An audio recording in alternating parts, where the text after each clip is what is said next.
Es lo último que vamos a, podríamos haberlo dejado, pero en realidad para que les quede esto, ya que pasamos por esto, seguramente que después nunca más van a ver estos temas. Y esto es un poco muy resumido por arriba, no vamos a detenernos, lo que la disputa entre la ciencia y la religión y todas esas cosas históricamente, como no tenemos ese espacio, pero para tener un concepto muy general eh, sobre estos temas, ¿no? Las ciencias humanas y la religión. Hoy día uno puede encontrar muchísimas cosas por internet, hay muchas opiniones hoy en relación a la ciencia y la religión. Siempre es un tema de debate, ¿no?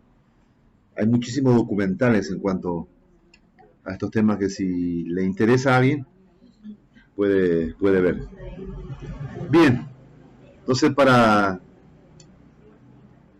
como ir terminando, entonces las ciencias humanas y la religión. Y el punto número 1 es la sociología y la religión. La actitud de los primeros sociólogos ante la religión fue distinta a la de los filósofos, pues no consideraban este fenómeno como un momento pasajero, lleno de supersticiones en la historia de la humanidad, sino como un aspecto casi imprescindible de la organización social. Fíjense la opinión de la sociología en cuanto a la religión, es decir, como digo, como un fenómeno que es imposible separar de la vida del ser humano, ¿no? Ellos dicen, el ser humano es un ser religioso. Y aquí tenía yo también un escrito en cuanto a la religión, y escuchen esto, eso no está anotado ahí, pero lo tenía, es para que tengamos en cuenta en cuanto de que podamos, porque son las personas con que nosotros tratamos, nos relacionamos, y al fin y al cabo dialogamos y vamos a evangelizar. Hay que tener en cuenta que la mayoría son personas religiosas. Es raro encontrar a un ateo que se denomina y si yo soy ateo no me importa. A veces encontramos a alguno, pero en general todo el mundo son religiosos. Una religión tiene. Generalmente acá en Perú son todos católicos. Escuchen esto, dice este dato. Según algunas estimaciones existen alrededor de 4.200 religiones. ¿Escucharon eso? 4.000, yo sabía que había tanto. 4.200 religiones vivas en el mundo e innumerables extintas y algunas que ya no existen. Una encuesta mundial del 2020 reporta que el 84.4% de la población mundial, escuche, el 84.4% de la población mundial se considera a sí mismo como religioso y el 15.6% como no religioso. Así que ¿a quién vamos a apuntar cuando pensamos en la evangelización? ¿En los no religiosos o en los religiosos?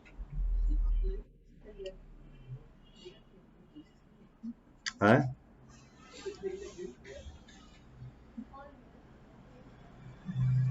Bien.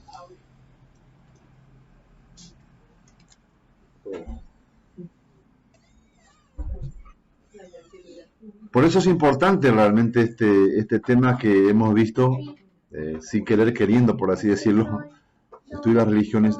Para mí, ahora me di cuenta, yo tampoco había pensado, es muy interesante porque con las personas que nos relacionamos, familiares, seres queridos,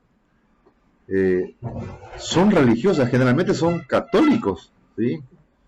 Y hemos conocido el trasfondo de la doctrina católica, es para saber en lo que ellos creen, sus credos, sus formas supersticiosas que están.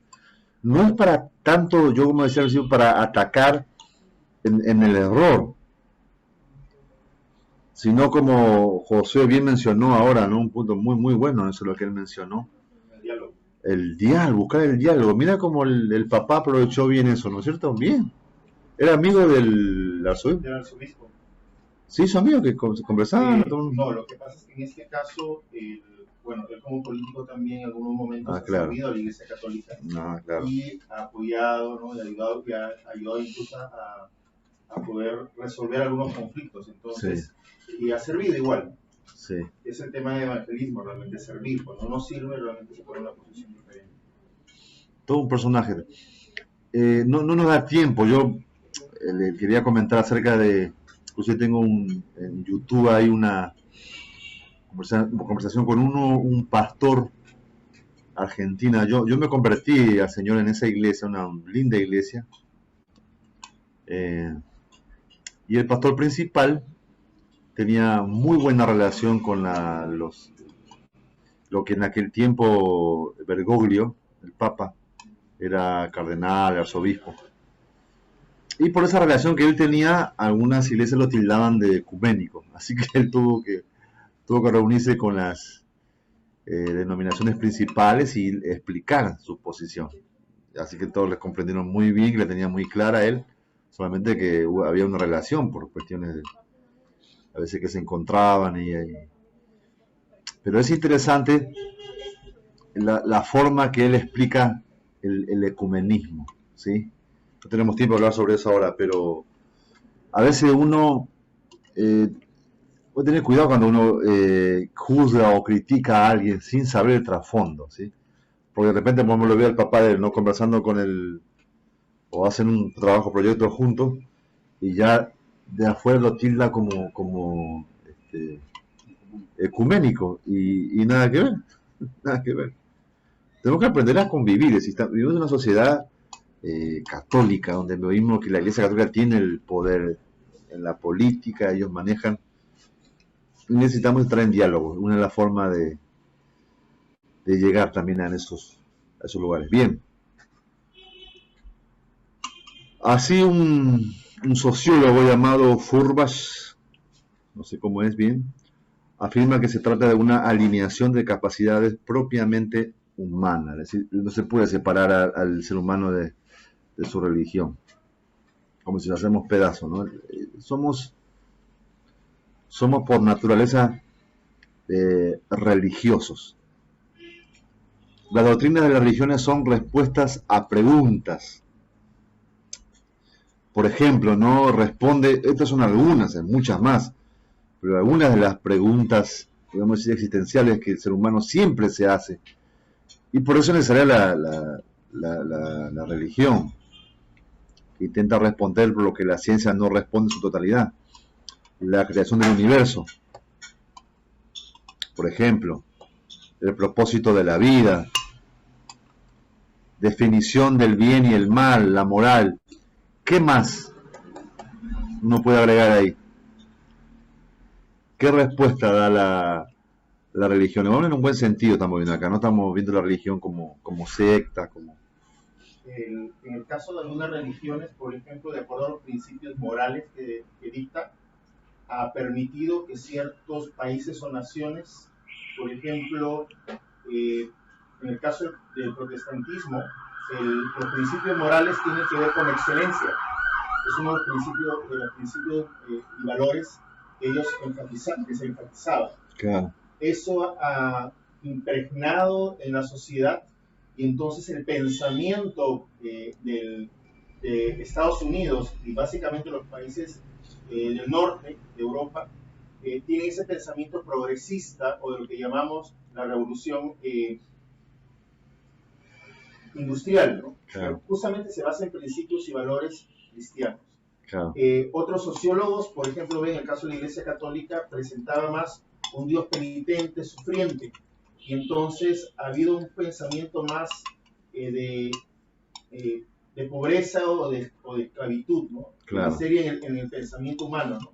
Claro. Y vemos que la pobreza no está en la condición económica, sino en el problema del pensamiento de la persona. Entonces, ahí la religión, en sus principios y valores prácticos, influencia en el pensamiento y la filosofía de los pueblos.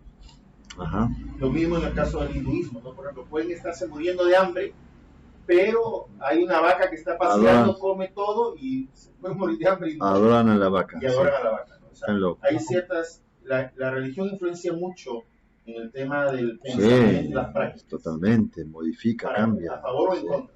sí, sí. Una de las respuestas importantísimas que el ser humano no, y que ahí no entra la ciencia, aunque intentan, mueven, es en el tema de la muerte. ¿Ah? Interesante eso, ¿no? A eso nos pusimos ahí.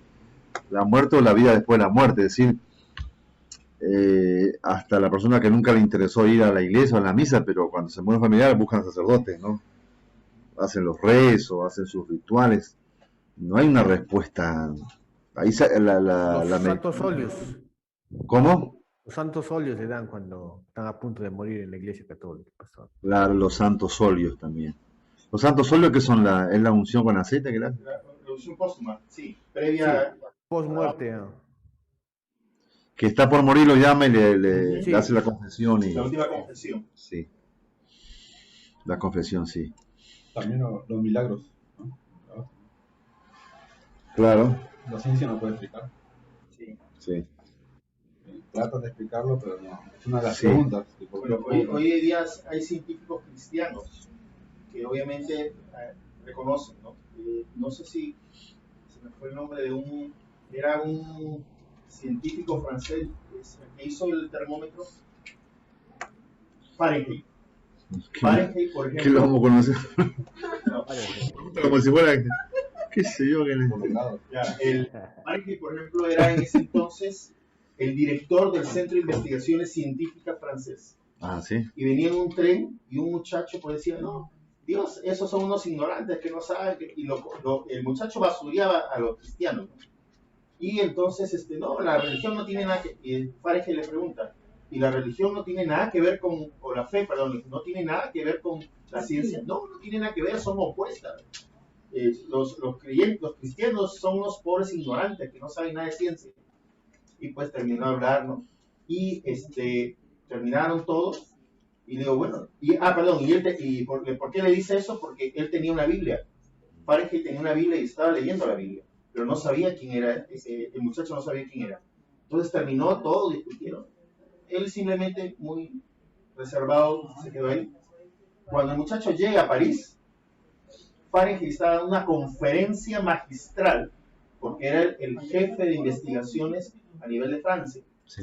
Y se lo encuentra pechito a pechito a Fahrenheit. No. Una vergüenza terrible, no sabía ni verlo porque a él le tenía que preguntar de la investigación que él estaba resolviendo. Claro. Entonces le digo, para mí mi fe, la palabra de Fahrenheit, para mí mi fe me ayuda a conocer mucho más la ciencia y verla Sí. de un punto de vista diferente. Ajá. Y un último ejemplo es el tema en la NASA, no me acuerdo quién era la persona, pero dice que estaba de vacaciones y cuando querían hacer el cálculo para poder llegar a la Luna, les faltaba un día y una computadora enorme, gigantesca, y error. Uh-huh. Y entonces este científico cristiano llega después de sus vacaciones y dice, pues hacen todos los cálculos y todos los cálculos están muy bien hechos. Claro. Entonces dice, ya sé qué es lo que falta. Se pone a orar y dice, ya sé qué es lo que falta. Cuando Josué paró el sol, y no me acuerdo el otro que también paró, porque fue mediodía y mediodía aproximadamente. ¿No te acuerdas del otro? Ahorita se me Por Dios, hermano. Y entonces, Hermano reverendo.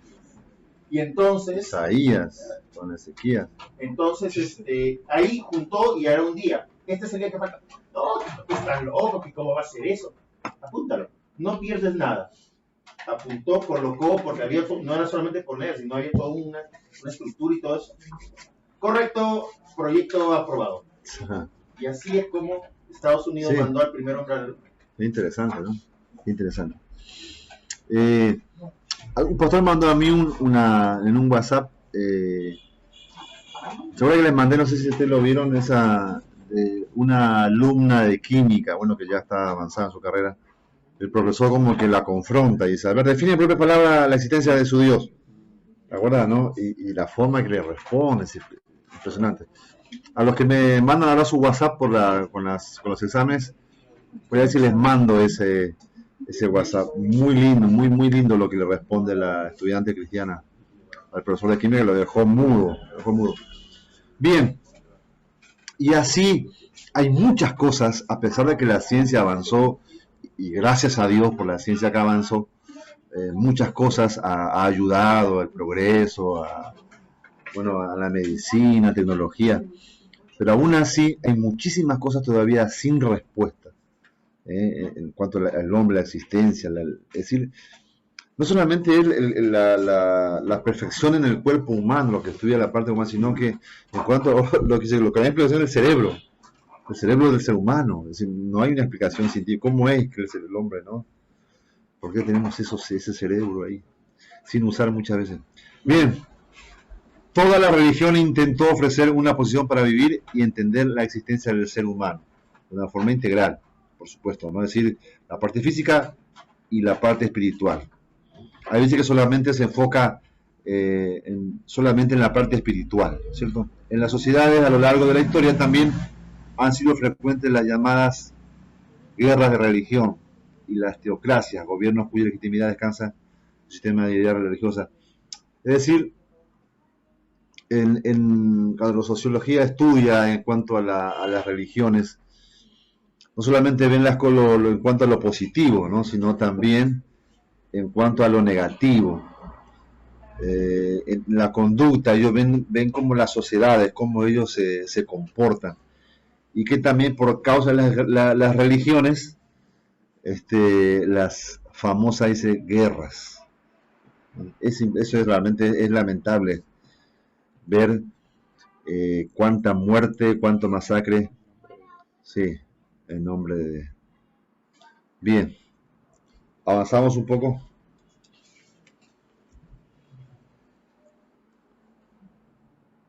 La antropología cultural también es parecida a la anterior en realidad. Estudia las manifestaciones religiosas en las sociedades que no conocen la escritura, fijándose en sus creencias y prédicas. Los aspectos más representativos del estudio antropológico tienen por objeto explicar las relaciones de la religión con los demás aspectos de la vida cultural, o sea, las leyes, la política, la economía, la ética. Es decir, la religiosidad en el ser humano en realidad afecta a todo, ¿no? Todo a su alrededor. Si es político, religioso, en cuanto a lo económico, en cuanto a la ética, en cuanto a sus leyes. Por eso ellos ven que es muy importante el tema de la religión. No se puede, como decíamos al principio, separar. El ser humano es un ser religioso. Y vimos al principio que el 81% de la población mundial se declara, 84 era, ¿no? Era 81. Se declara religioso, ¿sí? Dice, soy religioso, creo en la existencia de Dios, cree a su manera, pero sí cree. Bien, seguimos.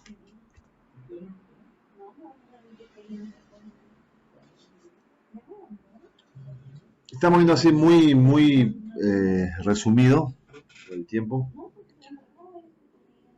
Psicología de la religión.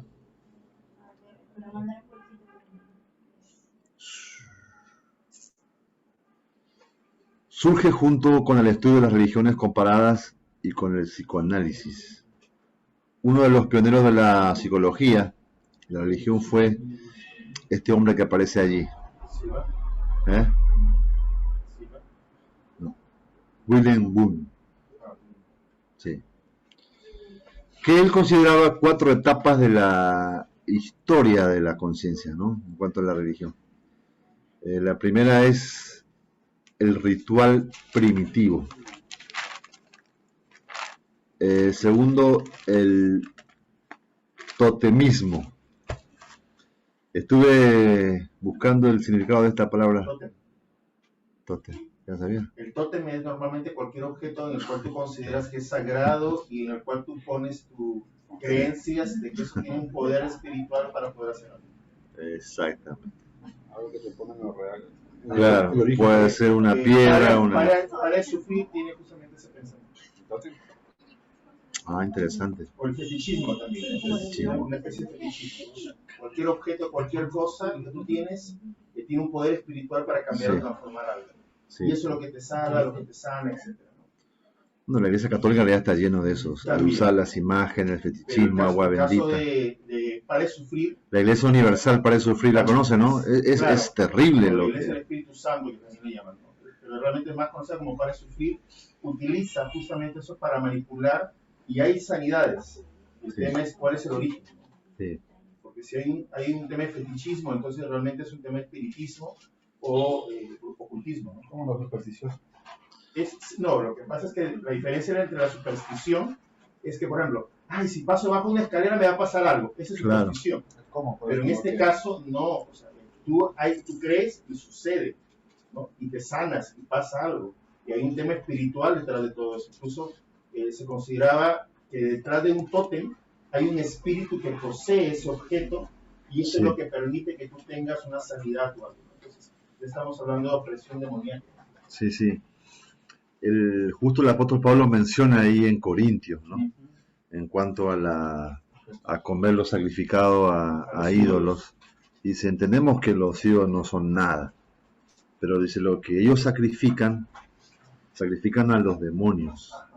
Así que si ustedes no sean partícipes de la mesa de los demonios. Y acá en Perú, en los países latinos, se acostumbra mucho a sacrificar comida, cosas a muertos, a ídolos, y después se dan a comer, a celebrar. Ofrendas. Ofrendas, ¿no? Lo comenta Chávez. Chávez. Sonríe, ya estamos. ¿Qué dice? A ver, léelo. Dice que Wilhelm Wundt Escuchen a ver. fue un fisiólogo, médico, psicólogo y filósofo alemán célebre por haber desarrollado el primer laboratorio de psicología. Bien, bien. ¿Quién lo colabora? Chávez. Chávez. Muy bien, Chávez, hermano, muy bien. Su aporte. Yo no conocía a este señor. Él es, ¿no? También relacionado a eso está el método Silva, que tiene que ver justamente con todo lo que se llama la parapsicología. Claro. Y justamente el tema de poner la mente en blanco o la meditación trascendental, Sí, que algunos brujos lo practican también, sí, que realmente tiene trasfondo espiritista, ¿no? O sea, realmente Silva se mete en el espiritismo y a partir de eso comienza a plantearlo como una ciencia, ¿no? Pero realmente es espiritismo. espiritismo, sí. Es espiritismo. Sí. Y hay que tener cuidado con eso porque a veces, especialmente en psicología, algunos tratan de poner eso, ¿no? El tema de la hipnosis, por ejemplo. Claro. Los principios de la hipnosis están en el método Silva, justamente, que es una base del espiritismo. Sí. Parapsicología. Bien. Cualquier cosa que quieran comentar, pueden ahí escribir o hablar, levantan la mano. Ya. Bueno, vimos sobre el totemismo, los mitos sobre los héroes y dioses. Digamos, la psicología estudia la conducta, el comportamiento, ¿no? del ser humano, y entonces ellos definen, ¿no?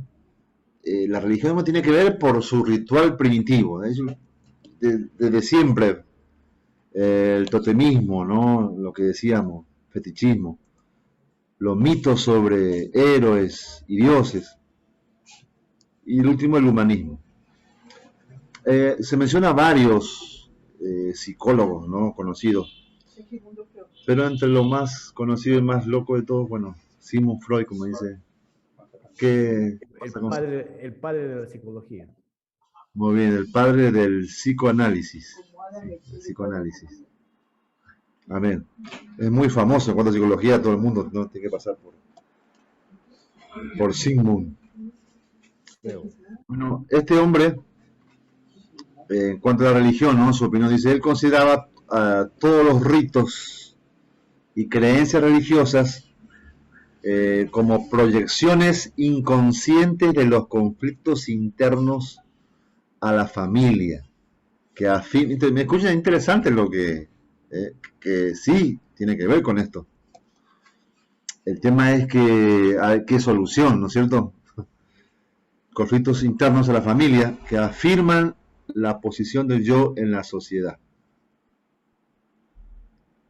Así, en el ámbito propio de las creencias religiosas, y partiendo de ellas tales conflictos, bueno, que se pueden resolver de acuerdo a...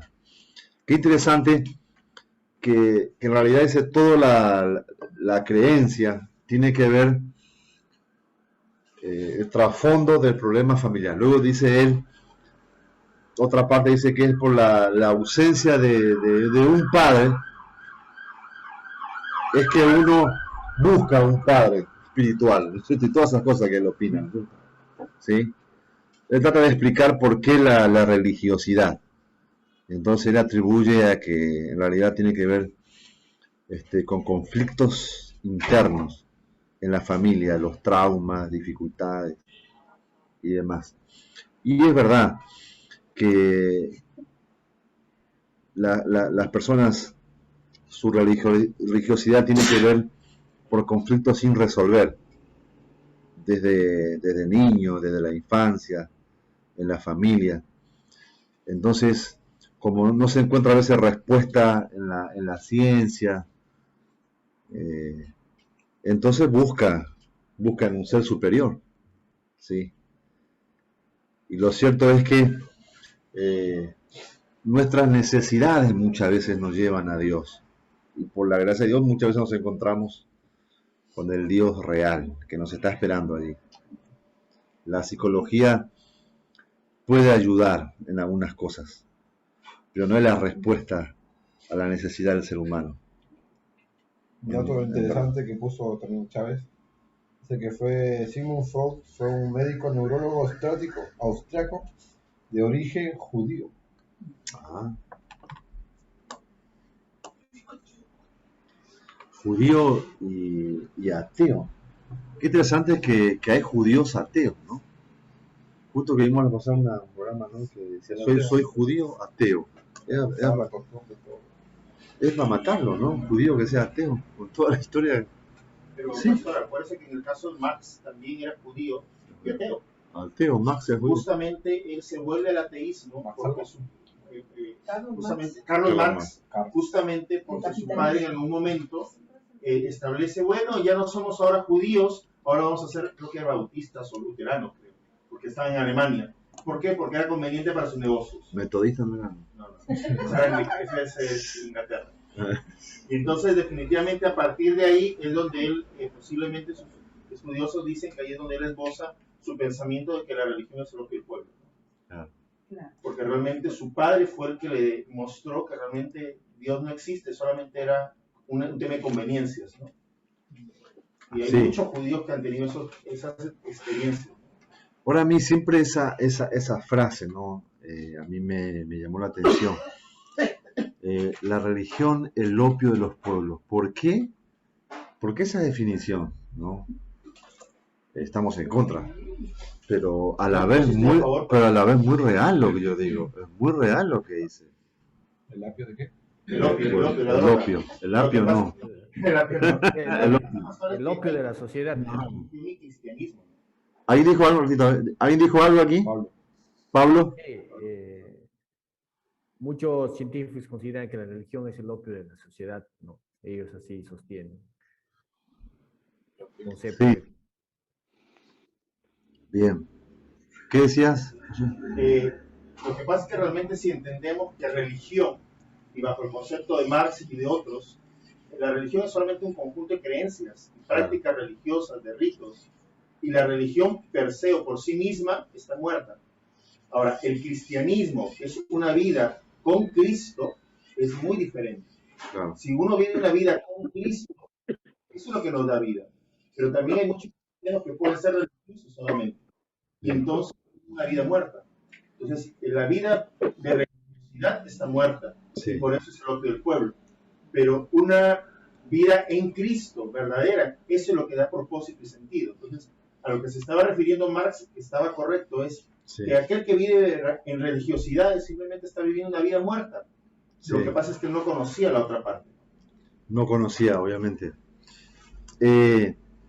La palabra el opio, ¿no? Es la droga que adormece el cerebro o lo atonta a uno y no le permite ver, por así decirlo, la realidad. Entonces, ¿cómo? Lo neutraliza la mente. Sí. Y eso es muy interesante porque dejando, como dice, la religiosidad, sí, pero muchas veces como creyentes, yo veo a veces esa forma de actuar. ¿En qué sentido? Cuando, por ejemplo, miren, la persona no creyente a veces es mucho más responsable en sus cosas, sobre en cuanto a la salud, a su vida, porque ellos saben que ellos tienen que actuar, ¿sí? Como no creen en mucho Dios, entonces ellos actúan y dicen, tiene que ver conmigo, así que si yo no me muevo, ¿quién me va? Pero a veces el creyente dice, si Dios me habla, lo hago, pero Dios no me habló. Yo con un hermano que era un líder, me imagino que era un líder, le hablaba sobre la oración y digo, ¿y cómo es tu vida de oración? ¿No? ¿Tú oras todos los días? ¿Cómo es? Él me dice, no, cuando Dios me despierta, oro. Digo, si no te despiertas, no. ¿Y te despiertas seguido? No. En la semana me despierta a veces, una vez. Bueno, entonces tú no oras, pero ¿cómo se...? Ya saben que fue el que me dijo eso, no digo al fin acá porque... Era para matarlo. Sí. Y así predicaba este hermano. Por eso tenía problemas en sus mensajes, ¿no? Ahora, esa forma de definición, aplicándolo a veces en la parte laboral, familiar, económica, salud, eso es ser irresponsable realmente. Y ahí tiene razón que es obvio, ¿no? Es decir, Dios lo va a hacer. A veces en la salud, por ejemplo, también uno puede creer en los milagros, puede sanar tu cuerpo. Eso no quita que uno sea responsable ir a un médico que chequee, que vea, que nos diga qué está mal, qué tiene, ¿no es cierto? Y en base a lo que dice, uno ora para que se sane o un tratamiento médico, son puestos por Dios. O uno, por ejemplo, capacitarse. Lo que están haciendo acá, ¿no es cierto? No solamente que creemos, por supuesto, que la palabra es nuestra regla de fe y obra, que el Espíritu Santo, pero a la vez necesitamos también capacitarnos. Nos olvidamos de la... No sé, igual. Nos olvidamos de tomar lista, pero como es el último día, ponemos presente a todos. Todos están presentes. Hoy nos... Amén, pastor, un punto más para todos, amén. Un punto más para todos. Es el último día. Por la psicología. La religión es el opio. Todo por la... No, pero justamente ese punto salió, yo quería mencionar eso, desde que comencé, mira. De que escuché a un pastor muy usado por Dios que él menciona, que decía él fácilmente, él le llama irresponsablemente, muchas veces irresponsablemente culpamos a Dios de cosas que nos corresponden a nosotros hacer, preparar, trabajar, luchar. Y decimos, no es voluntad de Dios, Dios no quiso, Dios, armamos una teología de un conformismo, ¿no? Aceptando fácilmente de que no es la oportunidad, no es voluntad de Dios, no es, pero sin embargo tiene que ver con nuestra responsabilidad. Interesante eso. Bien. Gracias. Por eso, como decía él, ¿estás de acuerdo con el tema del opio? ¿Sí? Es el opio de los pueblos, es verdad. De esa manera, sí.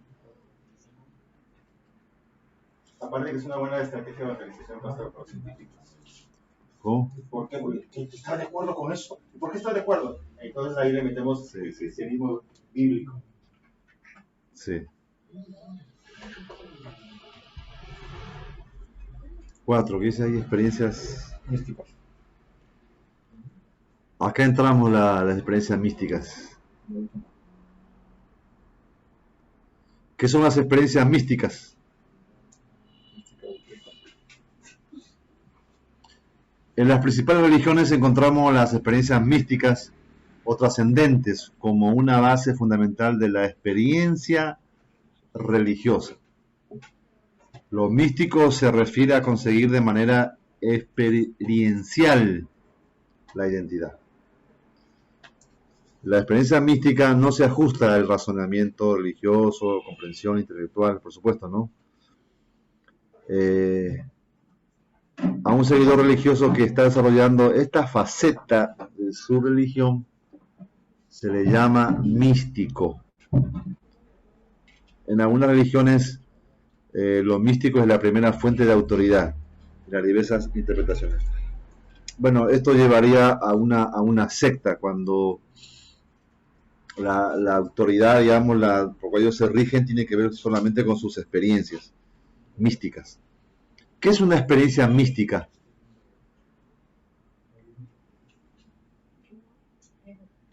Una experiencia mística buena, digamos, no mala. Porque no es que esté mal, ¿no? Estoy hablando de la experiencia, digamos, porque en cuanto a nuestra fe, está la parte intelectual, como estamos acá estudiando, analizando, viendo, discutiendo cosas. Pero todos hemos tenido una experiencia en cuanto a la fe con nuestro Señor, con nuestro Dios, ¿no es cierto?, con Jesucristo. Cada uno hemos tenido una experiencia. Y eso las religiones, la ciencia le llama experiencia mística. No el Espíritu Santo, hablar en lenguas.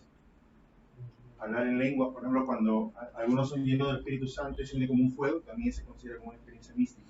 Claro. Sino que también hay experiencias místicas que tienen un origen esotérico o malo. Claro. Como por ejemplo una persona tomó la ayahuasca y tuvo toda una experiencia mística al respecto, ¿no? ¿Y qué es ayahuasca? Ayahuasca es una droga, la cual hace alucinar.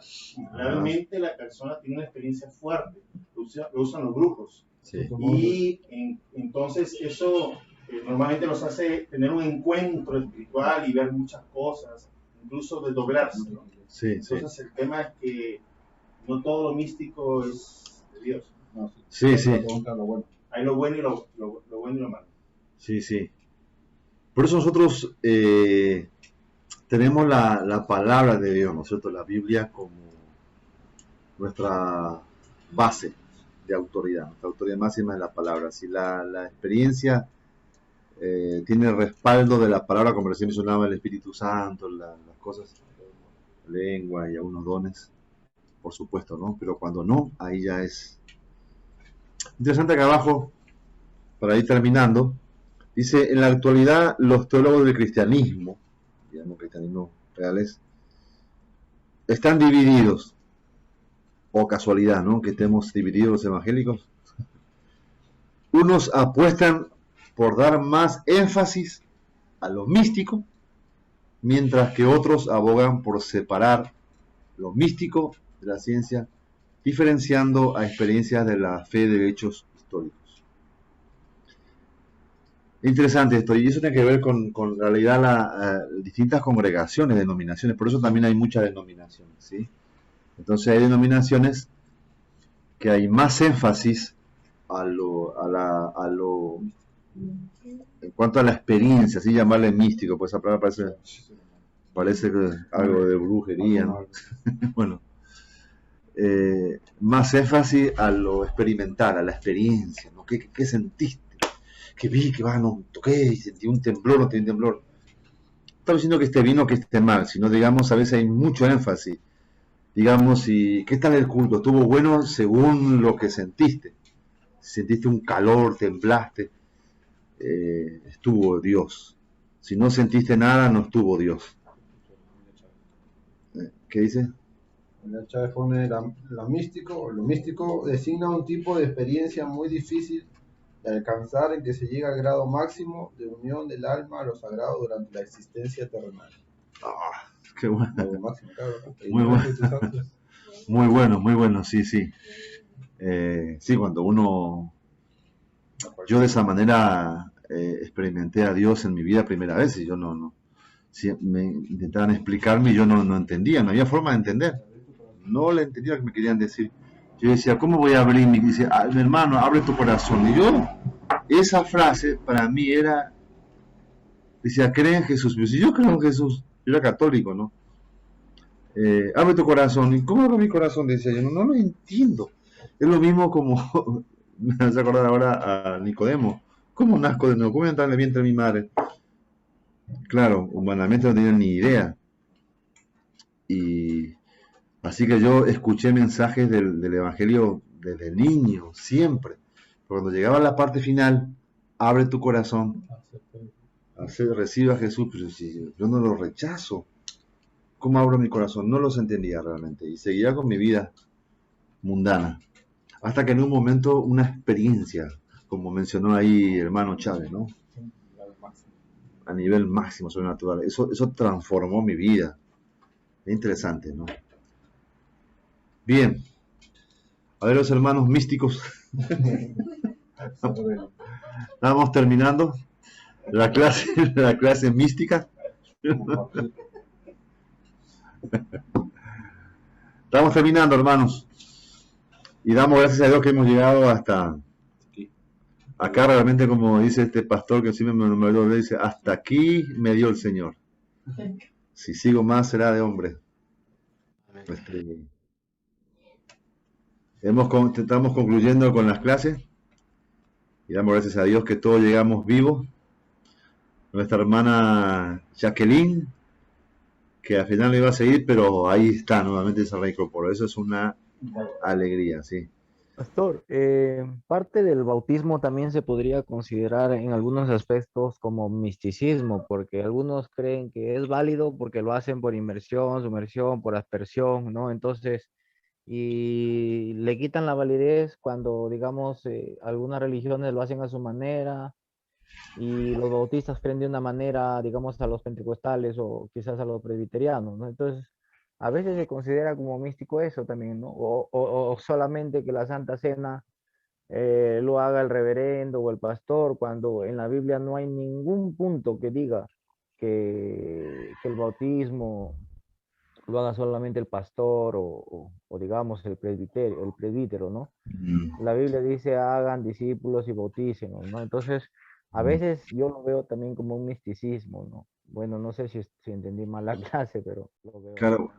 Bueno, no sería misticismo eso, ¿no? El misticismo es una experiencia estática, ¿no? Claro, es en la una... cual realmente hay una experiencia sobrenatural. Claro. ¿no? Es como un éxtasis. Un éxtasis como tuvo Pedro ahí que así bajaba es, la... Sí. Y que vio, por ejemplo, que descendía de los cielos, Claro. o una visión, ¿no? Ese es Sí. un misticismo, una experiencia mística, pero en ese caso simplemente es, bueno, es una creencia, una fe, pero no tiene nada que ver. Claro, por lo que menciona Leoncio, creo que no. Creo que eso depende de cada organización, de cada denominación, cada iglesia, tiene su forma de organización. Y es para muchos, cuando yo pienso, yo como pastor creo que es una cuestión de orden, ¿no es cierto? Si el pastor dice, bueno, yo por ejemplo cuando comenzamos con mi esposa a servir en una obra, estábamos en la congregación, predicábamos, venía a ganar gente, discipulábamos, todo. Pero teníamos un pastor coreano, ¿no? Pastor Honchel Rim. Y él decía, pero Santa Cena y dar el bautismo no, hasta que seas pastor ordenado, me decía. Y me parecía buenísimo que viniera él una vez por mes. De paso lo veíamos, predicaba, yo ese día no predicaba, estaba contento. Me sentía más aliviado. Porque nos llevábamos bien con él, ¿no? Así que él venía una vez por mes y él oficiaba la Santa Cena. Y si había bautismo, gente bautizada, él también los bautizaba, yo lo ayudaba. Hasta que yo, bueno, terminé el seminario, y me tomaron un examen y me ordenaron, y me llamaban reverendo. Reverendo hijo del Padre. Entonces, hijo del Padre, dije, hermano. Así soy yo, siempre tengo mis... y entonces ahí yo ya él, y después él me decía, pastor, por todo, yo decía, esperaba que me llamara por mi nombre, porque éramos amigos, él no, me llamaba pastor Aurelio, pastor. Y si algún hermano por ahí que éramos amigos, a veces me llamaba por mi nombre, hacía un escándalo. ¿Cómo? ¡Qué falta de respeto, de reverencia! Tiene que decirle pastor, no le llame por su nombre. Son cosas también. A mí eso a mí me da realmente lo que me da por mi nombre o de pastor. Inclusive me parece más normal que le llame uno por el nombre, ¿no? Pero bien, cada congregación tiene su organización, ¿no? Y bueno, así es. Entonces, si no hay más preguntas. Entonces podría decirse, a ver, yo soy un hombre que cree mucho en los dones espirituales, ¿no? Bajo un orden bíblico ahora, ¿no? Ahora más ordenado. Mm, Pero sí observaba, yo también discutía esto, a ver si ahora entendí la clase. sí, El misticismo pentecostal se podría decir, es que solamente la profecía, ¿no? Porque se cree mucho en la profecía y en los sí, dones. Va de, a veces, no, el único autorizado para hablar profecía le he pasado, ¿no? El único sí, autorizado para hablar profecía es el hermano tal, ¿no? Los claro, demás no son profecías válidas. sí, Y una de esas yo le descubrí ciertos pecados que Dios me reveló, pero yo lo reservé por el orden que tenía de Dios y se lo comenté a otro pastor, ¿no? Pero claro. como le digo, ese se podría considerar un misticismo, ¿no? Que solamente ciertas personas tengan esa unción, esa revelación o esa transportación celestial para que puedan hablar con autoridad de la iglesia. ¿Podría considerarse eso misticismo? No, Ahí por eso más bien sería un tema de orden, porque sí, Pablo justamente habla de eso y que hay que discernir realmente los espíritus. Por ejemplo, quizás el pastor posiblemente lo llevó a un extremo, pero lo que está haciendo es reconociendo qué personas son maduras para poder dar una palabra y que tienen el don, claro. y en todo caso No, no dejar que no, cualquier hermano, persona disculpa que te corte, no, quizás no me has entendido. El eh, tema es, no es tanto el tema de madurez, sino que algunos hasta se vuelven fanáticos. Yo te comento que en una iglesia acá en Trujillo se anuló un matrimonio porque habían pasado sus charlas prematrimoniales y todo muy bonito, ¿no? Y se paró supuestamente el único profeta autorizado por la iglesia y dijo que esa pareja no era de Dios. A las finales, la chica se fue al mundo, el chico trajo abajo el ministerio. Sí. Ahora, Dios no exhorta Ah, para sí, que sí. se vayan al Ah, mundo. Dios exhorta para edificación, ¿no? Pero yo creo sí, que sí. Dios en el desorden no va a decir, no se casen ahorita, ahorita me acabo de animar que ustedes no se casen. O sea, ahí a eso más o menos quizás voy, ¿no? Sí, eso sí, en ese ahí, sentido cualquier cosa, ahí sí. Leonardo, ¿verdad? Ahí, por ejemplo, ese es un error, lo que tú estás comentando es un error que siempre sucede en varias iglesias y que normalmente a veces quien tiene el don como que condiciona al líder, como si yo tengo la palabra, cuando realmente no es bíblico, ¿no? O sea, no es solamente una persona que puede tener la palabra. Entonces, a veces se crea una dependencia que si bien la persona puede tener dones, el problema es que puede generar justamente que a veces el orgullo o cualquier otro pecado enseñoree sobre la persona y finalmente esa persona también esté hablando en su carne, ¿no? Y comience a Sí, tergiversar las cosas. Entonces, y sucede, como lo han sí. mencionado, en muchos casos en que sinceramente no dan palabra de Dios, sino realmente su propia Sí, carne. es un desorden realmente eso. Yo pienso que si no podemos decir de que no exista alguien que pueda hablar de parte de Dios, pero siempre está sujeto a la iglesia, sujeto al pastor. El pastor como pastor maestro, ¿no? Según la palabra de Dios debe dirigir y organizar, aconsejar la familia, los matrimonios, no puede dejarlo al azar que se haga cargo alguien que se dice profeta y que haga y deshaga, la verdad que eso es un desorden, ¿sí? Sí, la experiencia mística, por ejemplo, hermano, puede ser buena o mala. Es mala cuando digamos, se basa eh, solamente en lo experimental, como decía yo, porque siento, porque me parece, o supongamos que solamente hay un grupo en Argentina nos pasó que se guiaban solamente por los sueños Claro. y terminaron en cualquier cosa, porque después se salieron de la iglesia, armaron su propio grupo. Fue, sí, Sí, disculpe, pero también hay que aclarar porque también el tema de la profecía, porque también se habla mucho de que el tiempo de la profecía, o sea, ya ahorita en estos tiempos pues profetas ya no hay, ¿no? El tiempo de los profetas ya pasó, ¿no? E incluso por este tema de los profetas o que hay ministerio de profecía, ¿no? Es por eso que muchas iglesias se confunden porque viene un hermano diciendo que es profeta y trae una palabra que después confunde, ¿no? Yo creo que eso también hay que aclarar sobre el tema de este ministerio, ¿no? Que Ya. está vigente o Ay, no está vigente. ay, Carlos, ese es un tema largo, no podemos decir que no. Lo que no hay ahora es el ministerio profeta como el Antiguo Testamento. Pero en la iglesia primitiva había profetas, ¿sí? Personas normales con el don profético. Eso es muy distinto. Dice, en la iglesia de Antioquía había profetas y había maestros. Entonces ellos oraron y ayunaron, y entonces dice, el Espíritu dijo, apartarme a Pablo y a Bernabé para la obra del ministerio. Sí, y también se visitaron a la Felipe, tenía hijas doncellas que profetizaban.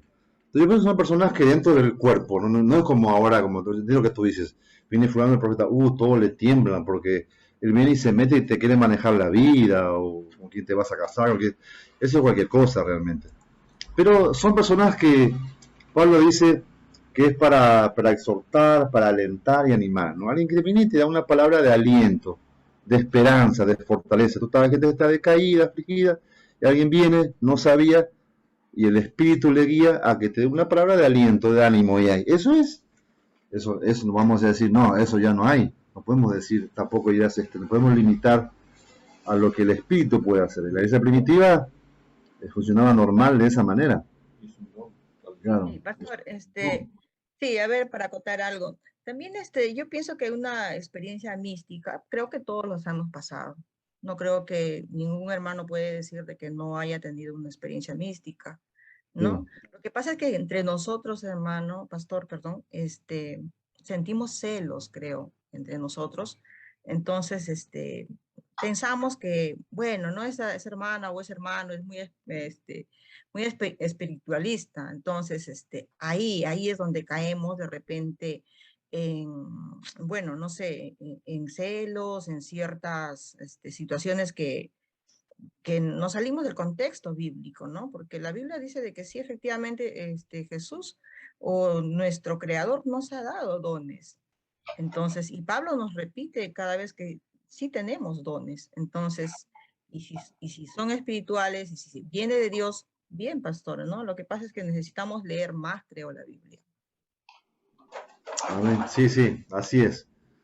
Bueno, este es un tema realmente extenso y muy bueno. Lástima que ahora, finalizando sobre el tema, para seguir hablando sobre eso, ¿no? Hay muchas cosas.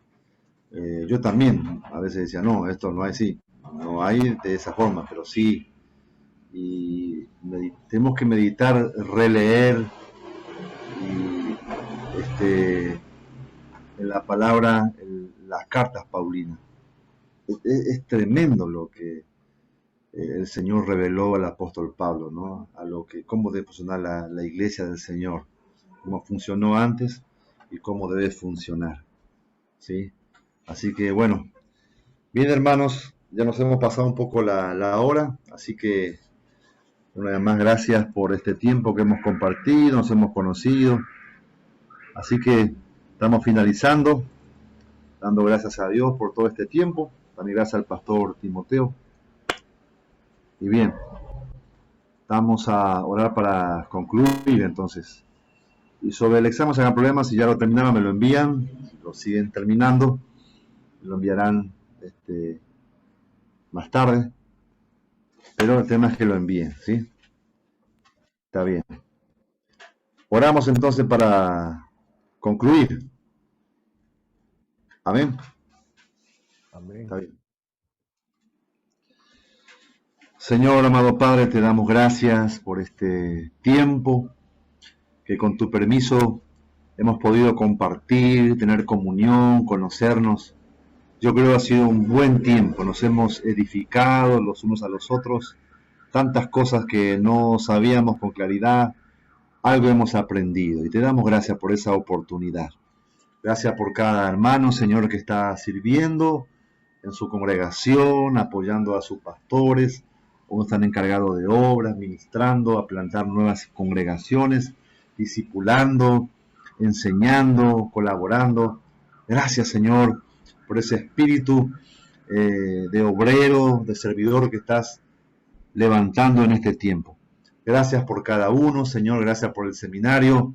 Y P. Cristo P.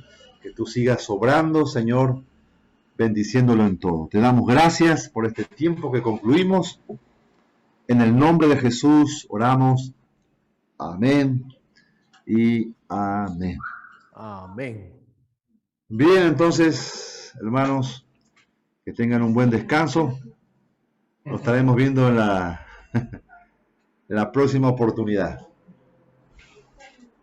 Amén. Shalom. pastor. Shalom, bendecido. Bendiciones. Pastor, muchas gracias. Gracias, pastor. Dios le bendiga. Leo, hermano.